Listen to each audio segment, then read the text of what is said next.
Hi, welcome to guide. Inter exams దగ్గరకు వస్తున్నాయి. అయితే ఈ తరుణంలో పిల్లలు అంటే విద్యార్థులు చాలా ఆందోళన పడుతుంటారు. ఎగ్జామ్స్ ఎలా ప్రిపేర్ అవ్వాలి, సిలబస్ని ఎలా డివైడ్ చేసుకోవాలి, పోర్షన్ని బట్టి దాన్ని అంటే బ్లూ ప్రింట్ ఎలా ఫాలో అవ్వాలి అని చాలా టెన్షన్ పడుతుంటారు. వీటన్నింటికి మనకు ఆన్సర్ ఇవ్వడానికి ఈరోజు మనతో పాటు స్టూడియోలో ఉన్నారు ప్రముఖ కెరీర్ గైడ్ ఎస్వి రావు గారు. వారిని అడిగి తెలుసుకుందాము. సార్ నమస్తే. నమస్తే. ఇప్పుడు ఇంటర్ ఎగ్జామ్స్ ఫిబ్రవరి 25 నుంచి ఉన్నాయి. చాలా అంటే కొన్ని వీక్స్లోనే ఉంది. అయితే వీరికి ఇవ్వాల్సిన జాగ్రత్తలు ఏంటో చెప్పండి. మీరు అన్నట్టు సెకండ్ ఇయర్ ఎగ్జామ్స్ ఫిబ్రవరి 26 నుంచి, ఫస్ట్ ఇయర్ ఎగ్జామ్స్ ఫిబ్రవరి 20. సమయం తక్కువ ఉంది కాబట్టి ఈ లోపల ప్రాక్టికల్ ఎగ్జామ్స్ ఉంటాయి. ఈ లోపల English practical exams, science practical exam. So పిల్లల్లో ఆ యాంగ్జైటీ, ప్రెషర్ అనేది ఉంటుంది. జనరల్గా సాధారణంగా మనం చూస్తే ఈ ఇంటర్మీడియట్ వరకు పిల్లలు ఏమాత్రము ప్రెషర్ తీసుకోవాల్సిన అవసరం లేదు. ఎందుకంటే తెలుగు అకాడమీ బుక్స్లో ప్రతి సబ్జెక్టులోనూ బ్లూ ప్రింట్లో దాన్ని ఫాలో అయితే చాలు. అంటే బ్లూ ప్రింట్లో ప్రతి ఒక్క ఏ సబ్జెక్ట్ అయినా సరే 3 భాగాలుగా విభజించబడింది. Section A, section B, section C. Section A అనేది LAQs ఉంటాయి, long answer questions. Section B అనేది SAQ, short answer question. VSAQ అనేది వెరీ షార్ట్ ఆన్సర్ క్వశ్చన్. కొంచెం కామర్స్కి వచ్చేసరికి ఈ సెక్షన్స్ ముందు వెనకాల అవుతుంది. అయితే స్టూడెంట్ తెలుగు అకాడమీ ఏ సబ్జెక్ట్ అయినా సరే తెలుగు అకాడమీ బుక్స్లో ఉన్న బ్లూ ప్రింట్ని చాలా స్ట్రిక్ట్గా ఫాలో అయితే చాలు. అంతకంటే ఎక్కువ గత 20 సంవత్సరాల ప్రశ్నపత్రాలు మనం చూసినా కూడా పెద్ద మార్పు అంటూ ఏమీ లేదు.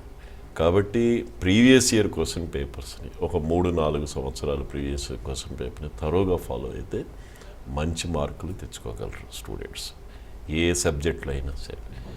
అది దాని గురించి పెద్ద బాధపడాల్సిన అవసరం లేదు, ఒత్తిడి తీసుకోవాల్సిన అవసరం అంతకంటే ఏ విద్యార్థికి అవసరం లేదు. ఇది ఖచ్చితంగా. Okay sir. అయితే పోర్షన్ వైజ్గా క్వశ్చన్స్ ఎలా ప్రిపేర్ చేసుకోవాలంటారు? అదే మీకు ఇలా ముందు చెప్పినట్టు సబ్జెక్ట్ వైజ్గా బ్లూ ప్రింట్ ఫాలో అయిపోయి పోర్షన్ని దాన్ని తనగా డివైడ్ చేసుకొని తనకంటూ ఒక నోట్స్ ప్రిపేర్ చేసుకొని తనకంటూ ఒక ప్రణాళిక బద్ధంగా ముందుకు వెళ్తే ఏ విద్యార్థి అయినా మంచి ఉత్తీర్ణతో అధిగమించగలడు. దాని గురించి పెద్ద ప్రాబ్లం ఏమీ లేదు. నెక్స్ట్ ఏంటంటే ప్రతి ఒక్క విద్యార్థికి యాంగ్జైటీ అనేది ఉంటుంది. దాన్ని బ్యాలెన్స్ చేసుకుంటూ ఉండాలి. ఇది నా చెప్పు. ఫస్ట్ ఇయర్కి సెకండ్ ఇయర్కి అంటే ప్రిపరేషన్ ఎలా ఉండాలంటారు? ఫస్ట్ ఇయర్కి సెకండ్ ఇయర్కి ప్రిపరేషన్లో పెద్ద డిఫరెన్స్ ఏమి లేదు. ఇంటర్మీడియట్ ప్రశ్నాపత్రం వరకు అంతవరకు మనం లిమిటెడ్గా తీసుకుంటే ఫస్ట్ ఇయర్కి సెకండ్ ఇయర్కి ప్రశ్నాపత్రంలో కానివ్వండి ప్రిపరేషన్లో పెద్ద డిఫరెన్స్ ఉంటుంది.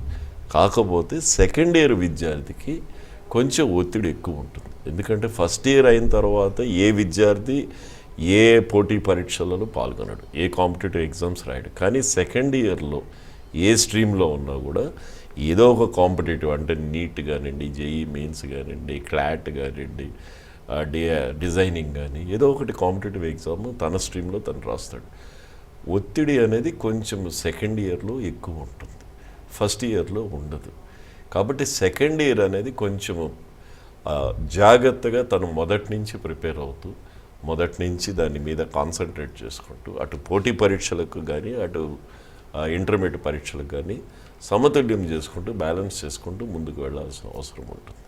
ప్రశ్నాపత్రంలో అయితే ఏమాత్రం మార్పు ఉండదు. అదే LAQs, అదే SAQs, అదే VSAQs.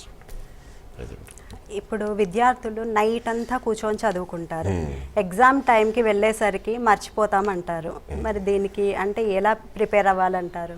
ఇది ప్రతి ఒక్క విద్యార్థి సాధారణ ప్రశ్న. ఇది నైట్ అంతా చదవటము అనేది కరెక్ట్ పద్ధతి కాదు. నైట్ అంతా చదివి మార్నింగ్ ఎగ్జామ్లోకి వెళ్ళి స్పృహ తప్పి పడిపోవటము లేదా కళ్ళు తిరిగి పడిపోవటము, ఆ వీక్నెస్ మీద లేదా నిద్ర లేనందువల్ల ఆ డిజీనెస్ అది పరీక్ష మీద చాలా ప్రభావం పడుతుంది. ప్రతి ఒక్క విద్యార్థి మినిమం 6 గంటల నుంచి మ్యాక్సిమం 8 గంటలకు నిద్ర కేటాయించుకొని దాన్ని తగ్గకుండా 8 గంటల కంటే ఎక్కువ పెంచకుండా చదువుకుంటే అది పద్ధతిగా ఉంటుంది. అంతేగాని నేను నైట్ అంతా నైట్ అవుట్ చేసి మార్నింగ్ వెళ్ళి ఎగ్జామ్ హాల్లో పడిపోయి నేను పడిపోయినాను కాబట్టి ఎగ్జామ్ సరిగ్గా రాయలేనేది ఇది కరెక్ట్ కాదు. ఇది ప్రతి ఒక్క విద్యార్థి గమనించాల్సింది. జనరల్గా ఏంటంటే అది 10th కానివ్వండి, ఇంటర్ కానివ్వండి, ఆ ఎగ్జామ్ టైంలోనే చదువుతారు, నైట్ అంతా చదువుతారు. అది కరెక్ట్ పద్ధతి కాదు. ఇప్పుడు ఇంటర్మీడియట్లో మ్యాథ్స్ 1B 2B అని ఉంటాయి. ఇవి చాలా టఫ్గా ఫీల్ అవుతారు స్టూడెంట్స్. అది ఒక మన విద్యార్థుల్లో ఉన్న అపోహ. 1B అనేసరికి చాలా ఎక్కువగా ఉంటుంది, 2B అనేసరికి టఫ్గా ఉంటుంది. అది కరెక్ట్ కాదు. ఈ మధ్య విద్యార్థులు ఏంటంటే ఆ మ్యాథ్స్ కూడా చదువుతున్నారు. మ్యాథ్స్ చదవకూడదు, మ్యాథమెటిక్స్ చెయ్యాలి, ప్రాక్టీస్ చేయాలి. ఇప్పుడు స్ట్రైట్ లైన్స్ కానివ్వండి, పేర్ ఆఫ్ స్ట్రైట్ లైన్స్ కానివ్వండి, కోనిక్ సెక్షన్స్లో సర్కిల్స్ కానివ్వండి, ఎలిప్స్ కానివ్వండి, హైపర్బోలా, పారాబోలా, మ్యాట్రిసెస్ కానివ్వండి, డిటర్మినెంట్స్ కానివ్వండి, మ్యాథమెటికల్ ఇండక్షన్ కానివ్వండి, వీటిల్లో అవగాహన చేసుకొని దాన్ని తను ఎక్కువగా ప్రాక్టీస్ చేయాలి. ప్రాక్టీస్ చేసిన దాన్ని ఎగ్జామ్ ముందు పునశ్చరణ చేసుకోవాలి, అంటే రివిజన్ చేసుకోవాలి. ఆ పునశ్చరణ అనేది చాలా అవసరం. నేను విద్యార్థులు కోరేది ఏంటంటే దయచేసి మ్యాథ్స్ చదవద్దండి, బట్టి కొట్టొద్దండి, మ్యాథ్స్ ప్రాక్టీస్ చేయండి. మీరు మ్యాథ్స్ ఎంత ప్రాక్టీస్ చేస్తే మీకు దాని మీద అంత ఇంట్రెస్ట్ డెవలప్ అవుతుంది. ఎక్స్ వాల్యూ వస్తేనే వై వాల్యూ వస్తుంది, XY వాల్యూ వస్తుంది, Z వాల్యూ వస్తుంది. కాబట్టి 1B tough, 1A easy, 2B tough, 2A easy, ఇటువంటివి అపోహలు. గణితం అనేది గణితమే, మ్యాథ్స్ అనేది మ్యాథ్స్. సో మీరు ఎంత ప్రాక్టీస్ చేస్తే అక్కడ ఎగ్జామ్ హాల్లో మీరు ప్రాక్టీస్ చేస్తేనే మీకు ఆ స్టెప్స్ ఎక్కడ కూడా ఆగకుండా ఒకదాని తర్వాత ఒకటి క్రొనలాజికల్ ఆర్డర్లో వచ్చేస్తుంది. సో దయచేసి మ్యాథ్స్ ప్రాక్టీస్ చేయండి, మ్యాథ్స్ చదవద్దండి. అప్పుడు మీకు 1B 2B డిఫరెన్స్ అనేది ఉండదు. ప్రీవియస్ ఇయర్ క్వశ్చన్స్ చూసుకుంటే అవే రిపీట్ అవుతున్నాయి. గత 20 సంవత్సరాల నుంచి పెద్ద మార్పు, ప్రశ్నాపత్రంలో మార్పు అనేది ఏమీ లేదు. రీసెంట్గా ఇంగ్లీష్లో ప్రాక్టికల్ ఎగ్జామ్స్ పెట్టారు. నెక్స్ట్ ఇయర్ నుంచి అన్నిట్లో కూడా ఇంటర్నల్ ఎగ్జామ్స్ పెట్టాలని ఒక ప్రపోజల్ ఉంది. అది ప్రభుత్వం మీద నిర్ణయం మీద ఆధారపడి ఉంటుంది. ఇది కరెక్ట్గా. ఇంకా స్ట్రెస్ మేనేజ్మెంట్ గురించి చెప్పండి సార్. మీరు అన్నట్టు ప్రతి ఒక్క విద్యార్థికి ఎగ్జామ్ పోయే ముందు నేను అన్నీ చదివాను, నాకేమీ గుర్తుండటం లేదు, నేను రాస్తానో రాయను అని ప్రతి ఒక్క విద్యార్థికి ఖచ్చితంగా మనసులో ఉంటుంది. బట్ మీరు వెళ్ళి ఆ యాంగ్జైటీ అనేది before entering to the exam hall. Once మీరు ఎగ్జామ్ హాల్ ఎంటర్ అయిన తర్వాత ఒక 5 నిమిషాలు శాంతంగా సెటిల్ అయిన తర్వాత మీరు ఎప్పుడైతే ప్రశ్నాపత్రం చూస్తారో, ఎప్పుడైతే when you go through the question paper, whatever you are learn automatically it will be reprojected on the paper. So stress అనేది మనం అసలు ఇంటర్మీడియట్కి స్ట్రెస్ ఫీల్ అవ్వాల్సిన అవసరం లేదు. దాంట్లో ఇంకా స్ట్రెస్ మేనేజ్మెంట్ అనేది ఆ క్వశ్చనే రైజ్ కాదు. పోటీ పరీక్షల్లో కొంచెం స్ట్రెస్ ఎక్కువ ఉంటుంది. ఎందుకంటే పోటీ పరీక్షలు అనేసరికి టోటల్ నేషనల్ వైడ్గా మనం కాంపీట్ చేస్తున్నాం. అంటే జేఈఈ మెయిన్స్ కానివ్వండి, నీట్ కానివ్వండి, ఒక 13 నుంచి 14 లక్షల మంది రాస్తారు. కాబట్టి అక్కడ పోటీతత్వం, కాంపిటీషన్ ఎక్కువ ఉంటుంది. కాబట్టి స్టూడెంట్స్ కొంచెము యాంగ్జైటీ కానివ్వండి, మీరు అన్నట్టు స్ట్రెస్ మేనేజ్మెంటు ఉంటుంది. కానీ ఇంటర్మీడియట్కి అంత స్ట్రెస్ ఫీల్ అవ్వాల్సిన అవసరము ఏమీ లేదండి. ఇది నా ఒపీనియన్. సబ్జెక్ట్ వైజ్గా ఎలా డివైడ్ చేసుకోవాలంటారు పోర్షన్? సబ్జెక్ట్ వైజ్గా అంటే ఆ చాప్టర్స్ ఏవేవైతే ఇంపార్టెంట్ ఉన్నాయో దాని మీద ఎక్కువగా ఫోకస్ చేయాలి. అండ్ ఇప్పుడు మ్యాట్రిసెస్, డిటర్మినెంట్స్, తర్వాత మ్యాథమెటికల్ ఇండక్షన్, వాటి మీదే మీకు 2 LAQs ఉంటుంది, SAQs ఉంటుంది, VSAQs ఉంటుంది. సో సబ్జెక్ట్ అట్లనే ఇప్పుడు ఫిజిక్స్ తీసుకున్నారనుకోండి, ఫిజిక్స్లో ఫస్ట్ ఇయర్లో 14 చాప్టర్లు ఉంటుంది, సెకండ్ ఇయర్లో 16 చాప్టర్లు ఉంటుంది. ఈ 14 చాప్టర్ల నుంచి వీళ్ళకి LAQs వచ్చేది 3 చాప్టర్ల నుంచే, SAQs వచ్చేది 7 చాప్టర్ల నుంచే, VSAQs వచ్చేది 7 చాప్టర్. జనరల్గా విద్యార్థి అనేది ఒక 2-3 కేటగిరీస్ ఉంటారు. ఆ ప్రెషర్ అనేది వాళ్ళకి అది తీసుకోవాల్సిన అవసరమే లేదు. ఇంటర్మీడియట్ వచ్చినంత వరకు వాళ్ళకి ప్రెషర్ అనేది ఉండదు. సబ్జెక్ట్ అనేది బ్లూ ప్రింట్ ప్రకారం తీసుకుంటేనే మంచిది. ఇప్పుడు ఎల్ఏక్యూస్ ఏ చాప్టర్లో ఉన్నాయో అవే చదువుకోవాలి. షార్ట్ ఆన్సర్ క్వశ్చన్స్ ఏవే చాప్టర్లో ఉన్నాయో అవే చదవాలి. అలానే విఎస్ఏక్యూస్ అది తెలుగు అకాడమీ ఇంటర్మీడియట్ బుక్లో ఖచ్చితంగా బ్లూ ప్రింట్. సో అది ఫాలో అయ్యి సబ్జెక్ట్ వైజ్గా అలా డివైడ్ అయితే ఎటువంటి ఒత్తిడి ఏ విద్యార్థికి ఉండదు. ఇది నా అభిప్రాయం. Okay sir. సెకండ్ ఇయర్ ఎగ్జామ్స్తో పాటు బ్యాక్లాగ్స్ ఇస్తుంటారు.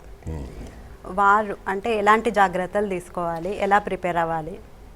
జనరల్గా బ్యాక్లాగ్స్ అనేది చాలా వరకు తగ్గిపోయింది. ఎందుకంటే ఇప్పుడు స్టూడెంట్స్లో 3 కేటగిరీలు ఉంటారు. 100%కి ఎయిమ్ చేసేవాళ్ళు, 60% అబవ్ ఉన్న వాళ్ళకి, బిలో 60%. ఈ బ్యాక్లాగ్స్ అన్నీ కూడా బిలో 60%. వాళ్ళకి చాలా ఛాన్సెస్ ఉంటుంది. ఇప్పుడు మార్చిలో ఎగ్జామ్ రాస్తారు, ఫిబ్రవరి మార్చి మధ్యలో ఎగ్జామ్స్ రాస్తారు. ఒకవేళ దాంట్లో ఏదన్నా బ్యాక్లాగ్ మిగిలిపోయినా, 1-2 సబ్జెక్టులు ఏమన్నా ఫెయిల్ అయినా, మళ్ళీ మే జూన్లో ఇన్స్టెంట్ ఎగ్జామ్ ఉంటుంది, ఇన్స్టెంట్ సప్లిమెంటరీ ఎగ్జామ్ ఉంటుంది. సో కొన్ని ఆరోగ్య కారణాల వల్ల కానివ్వండి, కొన్ని హెల్త్ ఇష్యూస్ కానీ, లేదా ఏదైనా జెన్యూన్ రీజన్స్ వల్ల వాళ్ళకి మిగిలిపోతే ఫస్ట్ ఇయర్ వాళ్ళకి మళ్ళీ ఇన్స్టెంట్ ఎగ్జామ్ మే జూన్లో కంప్లీట్ చేసుకోవచ్చు. మీరు అన్నట్టు ఫస్ట్ ఇయర్ కూడా ఆ 2 ఛాన్సులు అయిన తర్వాత కూడా మిగిలిపోతే సెకండ్ ఇయర్లో ఎలా చేసుకోవాలంటే మొదటి నుంచి సెకండ్ ఇయర్తో పాటు ఫస్ట్ ఇయర్లో ఎన్ని సబ్జెక్టులు బ్యాక్లాగ్స్ మిగిలిపోయినా, కొందరికి 1, 2 లేదా కొందరికి 3 మిగిలితే దాన్ని కూడా ప్యారలల్గా సైమల్టేనియస్గా స్టూడెంట్ ప్రిపేర్ అవ్వాల్సిందే. ఇప్పుడు ఫస్ట్ ఇయర్లో బ్యాక్లాగ్స్ ఉన్నా బై డిఫాల్ట్ సెకండ్ ఇయర్కి ప్రమోట్ అయిపోతారు. సెకండ్ ఇయర్లో కూడా ఏదైనా బ్యాక్లాగ్స్ ఉన్నాయనుకోండి, అది కంపార్ట్మెంట్లో సప్లిమెంటరీ మిగిలింది. సో ప్రతి విద్యార్థి ఎవరికైతే బ్యాక్లాగ్స్ ఉన్నాయో వాళ్ళు సెకండ్ ఇయర్తో పాటు ఫస్ట్ ఇయర్ కూడా దాని మీద కొంచెం శ్రద్ధ వహించి సెకండ్ ఇయర్ అయిపోయేంతలో సెకండ్ ఇయర్ ఎగ్జామ్స్తో పాటు ఫస్ట్ ఇయర్ కూడా క్లియర్ చేసుకుంటే మంచిది. ఇది సెకండ్ ఇయర్ విద్యార్థులు ఇప్పుడు జేఈకి కూడా ప్రిపేర్ అవుతుంటారు సార్. అంటే ఇప్పుడు మరి ఈ ఎగ్జామ్స్ అవి 2 కూడా ప్రిపేర్ అవ్వాలంటే చాలా టఫ్గా ఉంటుంది. మరి వీళ్ళు ఏ విధంగా ప్రిపేర్ అవ్వాలి? అంటే ఇటు పోటీ పరీక్షలకు వచ్చేసరికి దాని ప్రిపరేషన్ డిఫరెంట్గా ఉంటుంది. ఇంటర్మీడియట్కి వచ్చేసరికి పరీక్షలు డిఫరెంట్. ఇంటర్మీడియట్లో ప్రతి ఒక్క టీచర్ ఏ క్వశ్చన్స్ వస్తుంది, ఏవి వస్తుంది గత 3-4 సంవత్సరాల నుంచి లేదా 4 సంవత్సరాలు చూస్తే అవే రిపీట్ అవుతుంటాయి. బట్ కాంపిటేటివ్ పోటీ పరీక్షలకు వచ్చేసరికి అది కేవలము సబ్జెక్ట్ అవగాహన మీద, తర్వాత స్టూడెంట్ చేసిన ప్రాక్టీస్ మీద, కాన్సెప్చువల్స్ మీద, ఫార్ములా మీద, తర్వాత తను తీసుకున్న టిప్స్ ప్రకారం తనకంటూ ఒక నోట్స్ తయారు చేసుకొని డైలీ దాన్ని రివైజ్ చేస్తూ ఉండాలి. ఇప్పుడు ఇంటర్మీడియట్ అనేసరికి ఫస్ట్ ఇయర్ సబ్జెక్ట్ మీద ఫస్ట్ ఇయర్ రాస్తారు, సెకండ్ ఇయర్ సబ్జెక్ట్ మీద సెకండ్ ఇయర్ రాస్తారు. పోటీ పరీక్షలు అనేసరికి ఫస్ట్ ఇయర్ సెకండ్ ఇయర్ 2 కలిపి రాయాలి, ఏ సబ్జెక్టులన్నా కానీ. కాబట్టి ప్రిపరేషన్ అనేది కొంచెము ఇంటెన్సివ్గా ప్రతి విద్యార్థి కావాల్సిందే. అంటే కాంపిటేటివ్ ఎగ్జామ్ ఎవరైతే రాయాలనుకుంటున్నారో ఆ విద్యార్థి మొదటి నుంచి ఒక క్రమమైన ప్రణాళికతో పాటు ఒక పర్టికులర్ షెడ్యూల్ ప్రకారం చేసుకొని ముందుకెళ్తే తనకి సక్సెస్ రేట్ అనేది ఎక్కువగా ఉంటుంది. రేపు ఎగ్జామ్ ఉంటే రాత్రి చదివితే అది కాంపిటేటివ్లో సక్సెస్కి వీలు కాదు. ఇది ఖచ్చితంగా ప్రతి ఒక్క విద్యార్థి ఫాలో కావాల్సింది. Okay sir. అంటే ఇప్పుడు మీరు మ్యాథ్స్ గురించి చెప్పారు, మరి మిగతా వాళ్ళు కామర్స్ ఉంటారు, వీళ్ళందరూ కూడా అంటే ఏ విధంగా ప్రిపేర్ అవ్వాలంటారు? నేను మీకు ఇందాక చెప్పినట్టు అది ఏ సబ్జెక్ట్ అయినా, మ్యాథ్స్ కానివ్వండి, ఫిజిక్స్ కానివ్వండి, ఎకనామిక్స్, కామర్స్, స్టాట్, ఏదైనా కూడా pattern of exam in intermediate is same. Long answer questions, short answer questions, very short answer questions. కామర్స్కి వచ్చేసరికి ముందు long answer questions, short answer questions, very short answer questions, కొంచెం ముందు వెనక అవుతుంది. కానీ ఎవరైనా ఏ సబ్జెక్ట్ అయినా ఇంటర్మీడియట్ వరకు ఏ సబ్జెక్ట్ అయినా కూడా ఖచ్చితంగా తెలుగు అకాడమీ బ్లూ ప్రింట్ ఏదైతే ఉందో దాన్ని ఫాలో కావాలి. ఇంకొకటి ఏంటంటే ఎవరైతే 100% మార్కులకి ఎయిమ్ చేస్తున్నారో వాళ్ళు ఎగ్జామ్లో రాసే పద్ధతి మార్చుకోవాలి. ఎందుకంటే తను చదివిన సంవత్సరం అంతా చదివిన చదువు తను 3 గంటల్లో చూపించాలి. 3 గంటల్లో తను చదివింది ఒక 20 నిమిషాల్లో 15 నిమిషాల్లో వాల్యుయేషన్ జరుగుతుంది. సో ఆ ఇంప్రెషన్ క్రియేట్ చేయాలి అంటే ఆ VSAQs ఏదైతే ఉన్నాయో అది ఒక వాక్యమో లేదా ఒక పదంతోనే కంప్లీట్ చేస్తారు. కాబట్టి 100% ఎవరైతే ఏం చేస్తున్నారో వాళ్ళు ఫస్ట్ VSAQs చేసుకొని యావరేజ్ స్టూడెంట్స్ LAQs చేసుకొని ముందుకెళ్తే వాల్యూయర్కి ఎవరైతే వాల్యుయేషన్ చేస్తారో అతనికి ఇతని మీద ఒక అభిప్రాయం పడుతుంది, దాని మీద మార్కులు పడుతూనే ఉంటాయి. ఇది చాలా ఖచ్చితంగా తను చేసుకోవాల్సిన పద్ధతి. సార్ ఇప్పుడు స్టూడెంట్స్కి ప్రాక్టికల్ ఎగ్జామ్స్ ఉంటాయి, నెక్స్ట్ వీళ్ళు రిటర్న్కి వెళ్తారు. మరి అంటే ఈ ఎగ్జామ్స్ మధ్యలో గ్యాప్ ఉండకుండా ఉన్నప్పుడు వీళ్ళు ఎలా మేనేజ్ చేసుకోవాలంటారు? ఇప్పుడు ఈ సంవత్సరం మీరు ఇంటర్మీడియట్ టైం టేబుల్ చూస్తే 25 నుంచి ఫస్ట్ ఇయర్స్కి, 26 నుంచి సెకండ్ ఇయర్కి, ఒక ఎగ్జామ్కి ఇంకొక ఎగ్జామ్కి, కొన్ని ఎగ్జామ్స్కి 1 రోజు గ్యాప్, కొన్ని ఎగ్జామ్స్కి 2 రోజుల గ్యాప్, కొన్ని ఎగ్జామ్స్కి 3 రోజుల గ్యాప్ వచ్చింది. ఇప్పుడు ఫర్ ఎగ్జాంపుల్ ఫిజిక్స్ తీసుకుంటే ఫస్ట్ ఇయర్ కానివ్వండి, సెకండ్ ఇయర్ కానివ్వండి 3 days గ్యాప్ వచ్చింది. అదే కెమిస్ట్రీకి 2 days గ్యాప్ వచ్చింది. ఆ 3 days గ్యాప్లో 3 days ఫిజిక్స్ ఆల్రెడీ చదివి ఉంటారు కాబట్టి మళ్ళీ చదవాల్సిన అవసరం లేకుండా ఒకరోజు కెమిస్ట్రీలో అందులో ఆర్గానిక్ కెమిస్ట్రీకి కేటాయించుకొని దాన్ని ముందుకు తీసుకెళ్తే విద్యార్థి ఏమాత్రం ఒత్తిడి లేకుండా 60కి 60 సైన్స్లో కానివ్వండి, 75కి 75 మ్యాథ్స్లో కానివ్వండి, కామర్స్లో కానివ్వండి, ఎకనామిక్స్ కానివ్వండి వాళ్ళ 100% తెచ్చుకునేకి చాలా అవకాశాలు ఉన్నాయి. సో విద్యార్థి అనేది ముందు చదవాలి. ఈ కాలము చదవటం తక్కువైపోయింది, రాయటం కూడా అస్సలు ప్రాక్టీస్ లేకుండా పోతుంది. సో ప్రతి ఒక్క విద్యార్థి ఏ ఎగ్జామ్ రాసినా తనకంటూ ఒక నోట్స్ చేసుకొని రాయటం ప్రాక్టీస్ చేయండి. 1 time writing is equal to 10 times reading. ఆ హ్యాబిట్ని ఎక్కువ కల్టివేట్ చేసుకుంటే స్టూడెంట్కి ఏమాత్రం ఆ writing practice putting on the paper, reprojection of the subject on the answer sheet is the art of the examination. ప్రతి విద్యార్థి చదువుతాడు, కానీ కొందరు మాత్రమే మంచి మార్కులు తెస్తారంటే ఎవరైతే మంచి మార్కులు తెచ్చుకుంటారో వాళ్ళు ముందుగా ప్రాక్టీస్ చేస్తారు, ఎవరైతే తక్కువ మార్కులు తెచ్చుకుంటారో వారు పరీక్షల్లో ప్రాక్టీస్ చేస్తారు. ఇది ఒక్కటే తేడా ఉంటుంది. కాబట్టి ప్రతి విద్యార్థి కష్టపడాలి, ఇష్టపడాలి, ఇష్టంతో కష్టం చేయాలి. అది నా అభిప్రాయం. ఇప్పుడు స్టూడెంట్స్ సబ్జెక్ట్స్కి అంటే సబ్జెక్ట్ వైజ్గా వాటికి అంటే ఆ సబ్జెక్ట్కి తగ్గట్టుగా ఎలా కేటాయించాలంటారు టైం? సబ్జెక్టుగా కేటాయించటం అంటూ లేదు, మొత్తం అన్ని సబ్జెక్టులకి తను డివైడ్ చేసుకోవాలి. ఇప్పుడు ఫర్ ఎగ్జాంపుల్ సిఈసి స్టూడెంట్ ఉన్నాడు, సివిక్స్, ఎకనామిక్స్, కామర్స్ 3 సబ్జెక్టు ఉంటాయి. సైన్స్ స్టూడెంట్స్ ఉన్నారు, maths B, physics, chemistry, English second language అనేది కామన్. సో ఇక్కడికి వచ్చేసరికి 5 సబ్జెక్ట్ ఉంటుంది సిఈసి స్టూడెంట్కి. సైన్స్ స్టూడెంట్కి వచ్చేసరికి 6 సబ్జెక్ట్ ఉంటుంది. కాబట్టి తను సమయాన్ని తను కేటాయించుకోవాలి, తనకు అనుగుణంగా కేటాయించుకోవాలి అనేది మేము చెప్పేది. సబ్జెక్ట్ వైజ్గా తను అనలైజ్ చేసుకోవాలి.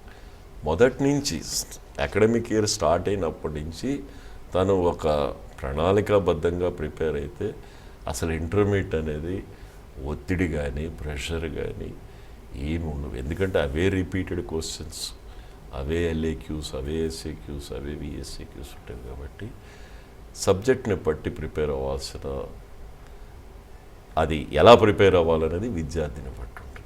అంటే ఇప్పుడు ఒక్కొక్క స్టూడెంట్కి మ్యాథ్స్ ఇంట్రెస్ట్ ఉంటుంది, ఒక్కొక్క స్టూడెంట్కి సైన్స్ ఇంట్రెస్ట్, ఒక్కొక్క స్టూడెంట్కి అకౌంటెన్సీ ఇంట్రెస్ట్. సో ఏదైనా అన్ని సబ్జెక్టులు అయితే అన్ని సబ్జెక్టులు రాయాల్సిందే. కాబట్టి స్టూడెంట్ ప్రతి ఒక్క సబ్జెక్టుకి అవసరమైన సమయం కేటాయించుకొని తను ఇష్టమైన సబ్జెక్టుతో పాటు ఇతర సబ్జెక్టులు కూడా అతను ప్రాక్టీస్ చేసి ముందుకెళ్లాల్సిన అవసరం చాలా. సార్ ఇప్పుడు మీరు చాలామంది కోచింగ్ ఇస్తూ ఉంటారు స్టూడెంట్స్కి, అయితే వారిలో కూడా కొంతమంది చాలా మీరు అన్నట్టుగా ప్రణాళిక వేసుకొని చదువుకుంటారు, కానీ కొంతమంది మాత్రము ముందు రోజు చదువుకోవడము ఇలాంటివి చేస్తుంటారు. మరి ఫెయిల్ అవుతారు, తర్వాత మళ్ళీ స్ట్రెస్ ఇలాంటివన్నీ ఉంటాయి. మరి వారికి ఏం చెప్తారు? చూడండి, without pain there is no gain.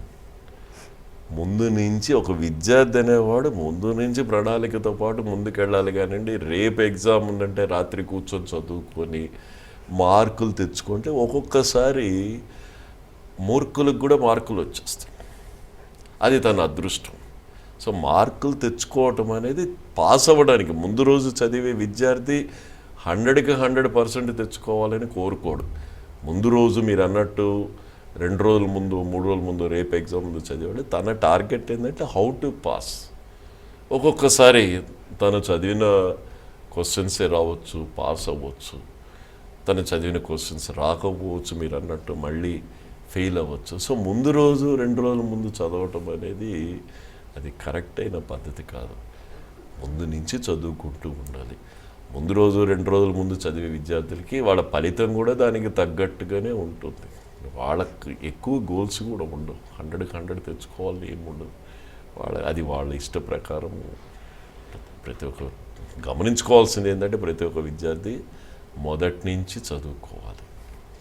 ఇది నా అభిప్రాయం. Okay sir. అంటే ఇప్పుడు స్టూడెంట్స్ మీరు కోచింగ్ చాలామందికి ఇస్తుంటారు, చూస్తున్నాం కూడా. అయితే వీరు స్ట్రెస్కి అంటే ఓన్లీ ఇంటర్ అనే కాదు, జేఈ ఇవన్నీ ప్రిపేర్ అయినప్పుడు కూడా చాలా స్ట్రెస్కి ఫీల్ అవుతుంటారు. నేను మీకు ముందుగా చెప్పినట్టు ఇంటర్మీడియట్కి ఏ స్టూడెంట్ స్ట్రెస్గా, స్ట్రెయిన్గా, ప్రెషర్గా ఫీల్ అవ్వాల్సిన అవసరం లేదు. కాంపిటేటివ్ ఎగ్జామ్స్కి వచ్చేసరికి ఖచ్చితంగా ప్రెషర్ అనేది ఉంటుంది. దాన్ని తట్టుకోవాలి అంటే కొంచెము ఈ అదర్ దాన్ ఎడ్యుకేషన్, మెడిటేషన్ కానివ్వండి, యోగా కానివ్వండి, లేదంటే మధ్య మధ్యలో కాస్త గ్యాప్ తీసుకొని తనకు అనుగుణంగా రిలాక్స్ అయ్యి ఏదో టీవీ న్యూస్ చూసో లేదంటే ఏదన్నా గేమ్ ఆడో కొంచెం ప్రెషర్ తగ్గించుకొని మళ్ళీ అతను కూర్చొని చదువుకోవాలి. యాంగ్జైటీ అనేది ఎగ్జామినేషన్ యాంగ్జైటీ. ఇందాక నేను చెప్పినట్టు పోటీ పరీక్షల్లో కొంచెము ఒత్తిడి అనేది ఉంటుంది. ఎందుకంటే నేషనల్ వైడ్ కాంపిటీషన్ కాబట్టి, కేటగిరీ వైజ్ కాంపిటీషన్ ఉంటుంది కాబట్టి, ఓపెన్ కేటగిరీ అని, రిజర్వేషన్ కేటగిరీ, ఒత్తిడి ఖచ్చితంగా ఉంటుంది. దాన్ని ఒత్తిడి తగ్గించుకోవాలంటే మొదటి నుంచి ఒక క్రమబద్ధకమైన ప్రణాళికలు వేసుకొని ముందుకు వెళ్ళాల్సిందే. నేను చెప్పినట్టుగా మధ్య మధ్యలో కాస్త యోగా కానివ్వండి, మెడిటేషన్ కానివ్వండి, స్పోర్ట్స్ కానివ్వండి, గేమ్స్ కానివ్వండి, మధ్యలో కాస్త ఆ గ్యాప్ తీసుకుని again they have to come back to the studies. అప్పుడు మీరు అన్నట్టు ఆ ప్రెషర్ కానీ ఆ ఒత్తిడి కానీ ప్రతి ఒక్క విద్యార్థి తట్టుకోగలడు. అది ఖచ్చితంగా చేసుకోవాలి. అంటే ఇప్పుడు వీళ్ళ రిజల్ట్స్ అనేది ఇన్స్టిట్యూట్ మీద కూడా డిపెండ్ అయి ఉంటుంది అంటారా సార్? అంటే ఇది చూస్ చేసుకోవాలి మేము. ఇప్పుడు ఇంటర్ చదవడానికి ఎవరైనా కాలేజ్లో జాయిన్ అయ్యే పిల్లలు ఈ కాలేజ్లో జాయిన్ అవుతేనే బాగుంటుంది అనేది ఇప్పుడు చాలా ఉంది బయట. ఖచ్చితంగా. సో దానికి ఏం చెప్తారు? ఎలాంటివి చూస్ చేసుకోవాలి? ఇది ఎలాంటివి చూస్ చేసుకోవాలనేది తల్లిదండ్రులు విద్యార్థుల మీదే ఆధారపడి ఉంటుంది. ఇంతకుముందు తల్లిదండ్రులు సెలెక్ట్ చేసేవాళ్ళు, ఇప్పుడు విద్యార్థులు తనకు తానే సెలెక్ట్ చేసుకుంటున్నాడు. అది కరెక్ట్ పద్ధతి కదా. జనరల్గా విద్యార్థులు ఏమైనా తన స్నేహితులు ఎక్కడికి వెళ్తారో వాళ్ళు కూడా అక్కడికి వెళ్ళిపోతారు. కానీ తల్లిదండ్రులు గమనించాల్సింది ఏంటంటే ఈ విద్యా విధానంలో ఒక ఇన్స్టిట్యూషన్లో ఏ ఇన్స్టిట్యూషన్లో జాయిన్ అయినా, XYZలో జాయిన్ అయినా అక్కడ చదువుతో పాటు విద్యతో పాటు కొన్ని విలువలు కానివ్వండి, కొన్ని నీతి కానివ్వండి, కొన్ని హోలిస్టిక్ అప్రోచ్ కానివ్వండి, ఓవరాల్ డెవలప్మెంట్ ఏ ఇన్స్టిట్యూషన్స్లో ఉందో, ఇన్స్టిట్యూషన్స్లో ఎక్కడైతే ఆ కంజీనియల్ అట్మాస్ఫియర్ ఉందో,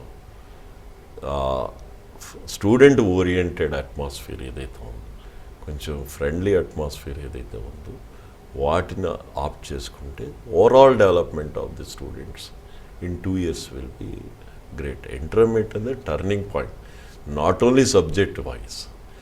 నెక్స్ట్ వాట్ నెక్స్ట్ అనేది చాలా turning point.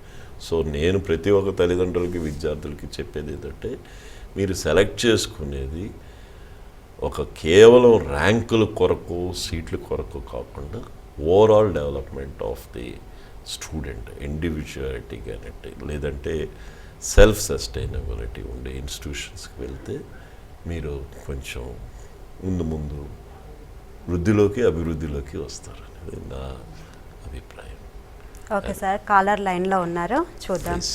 Hello hello hello, నమస్తే సార్, చెప్పండి, ఎక్కడి నుంచి కాల్ చేస్తున్నారు? భవానీ కాలనీ. ఎక్కడి నుంచి అండి? భవానీ కాలనీ శివరంపల్లి. సార్ ఉన్నారు, మాట్లాడండి, మీ డౌట్ చెప్పండి. ఆ? మీ డౌట్ చెప్పండి, సార్ ఉన్నారు, మాట్లాడండి. అంటే 10th ఎగ్జామ్స్ పాస్ అవ్వాలంటే ఏమేమి చదవాలని? మీ టీవీ వాల్యూమ్ మ్యూట్లో పెట్టండి. టీవీ వాల్యూమ్ మ్యూట్లో పెట్టి మాట్లాడండి. మీరు బయటకు వచ్చినాం. చెప్పండి, ఇంటర్మీడియట్ పాస్ కావాలంటే ఏ సబ్జెక్టులు చదవాలి అనేది మీ ప్రశ్న. ఇంటర్మీడియట్ కాదు, 10th. ఇప్పుడు ఈ ప్రోగ్రాము ఇంటర్మీడియట్ వరకు సంబంధించిందండి. ఏదైనా 10th కానివ్వండి, ఇంటర్మీడియట్ కానివ్వండి, విద్యార్థి కష్టపడాలి, విద్యార్థి ఒక క్రమబద్ధమైన ప్రణాళికతో ముందుకు వెళ్ళాలండి. ఇది కేవలం ఇప్పుడు ఉన్న ఈ ప్రోగ్రాము ఇంటర్మీడియట్కి సంబంధించింది. 10th కూడా ప్రతి ఒక్క విద్యార్థి ఇంటర్మీడియట్ అయిన ఎగ్జామ్స్ అయిన వెంటనే 10th ఎగ్జామ్స్ స్టార్ట్ అవుతాయి కాబట్టి ఇప్పటి నుంచే ఒక ప్రోగ్రాం ప్రకారం చదువుకుంటే 10th కూడా ఈజీగా పాస్ కాగలడండి. Thank you so much sir, చాలా చక్కగా ఆన్సర్స్ ఇచ్చారు. Thank you. ఓకే, ఈ ఎపిసోడ్ మీకు యూట్యూబ్లో కూడా అవైలబుల్గా ఉంటుంది. మీ క్వశ్చన్స్ ఏమన్నా ఉంటే కింద కామెంట్ రూపంలో తెలియజేయండి. ఇది ఇవాల్టి గైడ్. నెక్స్ట్ ప్రోగ్రాంలో మళ్ళీ కలుసుకుందాం. అంతవరకు సెలవు. నమస్తే.